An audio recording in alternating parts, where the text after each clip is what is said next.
La Bible nous présente Dieu et nous expose quelle relation il souhaite vivre avec nous. Mais voilà, comment savoir si la Bible est la parole de Dieu? Pourquoi pas le Coran ou les Védas? Et pour faire le tri et trouver le livre qui serait la parole de Dieu, je vous propose 3 tests. Rationalité, empiricité et existentialité.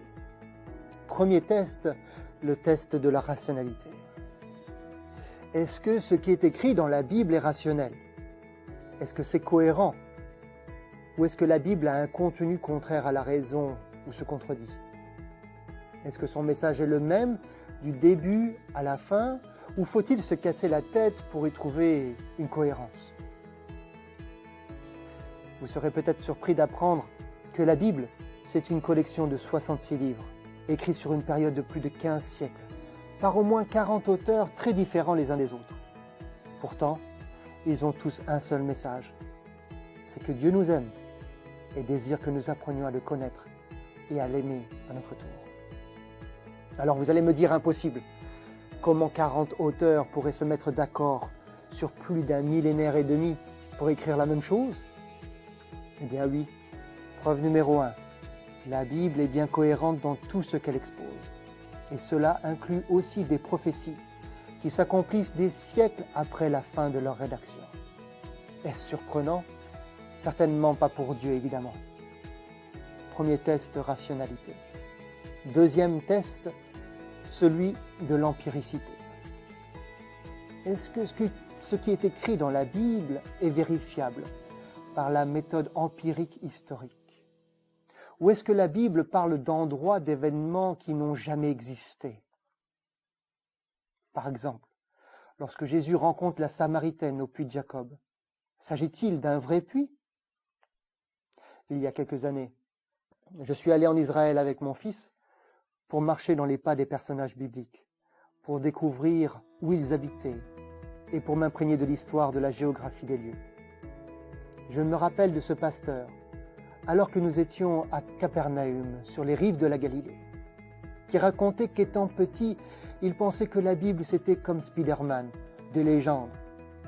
Mais là, à Capernaum, nous étions à quelques mètres des restes de la maison de Pierre, dans laquelle Jésus a habité, et tout près des fondations de la synagogue où il a enseigné. Et ce pasteur, en venant sur place en Israël, avait pris conscience qu'il ne s'agissait pas de légendes, mais bien de faits qui s'étaient déroulés ici, des faits historiques. Premier test, rationalité. Deuxième test, empiricité. Troisième test, celui de l'existentialité. Autrement dit, est-ce que la Bible a quelque chose à dire me concernant? Est-ce que la Bible me parle? Est-ce qu'elle me rencontre dans mes préoccupations, dans mes angoisses de tous les jours? Ou est-ce qu'elle ne s'adresse qu'à des plus que parfaits qui n'ont jamais connu de problème dans leur vie? Les historiens s'accordent pour dire que la Bible, plus que tout autre livre de spiritualité, est empreinte de réalisme. On y rencontre de vraies personnes qui vivent de vraies difficultés. Marie, la mère de Jésus par exemple, lorsqu'elle accepte de porter le Messie en son sein, accepte aussi de porter l'étiquette d'adultère pour le reste de sa vie. Ou l'apôtre Paul, qui lorsqu'il a rencontré Jésus, a abandonné tout son glorieux héritage, sa position prestigieuse au sein de l'élite juive de l'époque, pour devenir un messager du Christ, persécuté pour sa nouvelle foi. Lorsque Jésus dit « Tu as entendu dire que tu ne commettras pas d'adultère, mais moi je te dis, celui qui regarde une femme et la convoite dans son cœur a déjà commis un adultère. » Un texte comme ça me parle à moi en tant qu'homme. Alors oui, on peut l'accepter ou non. Mais il n'en reste, ça nous parle. Rationalité, empiricité, existentialité. 3 preuves que la Bible est bien inspirée de Dieu, qu'elle est plus qu'un livre, qu'elle est réellement la parole de Dieu.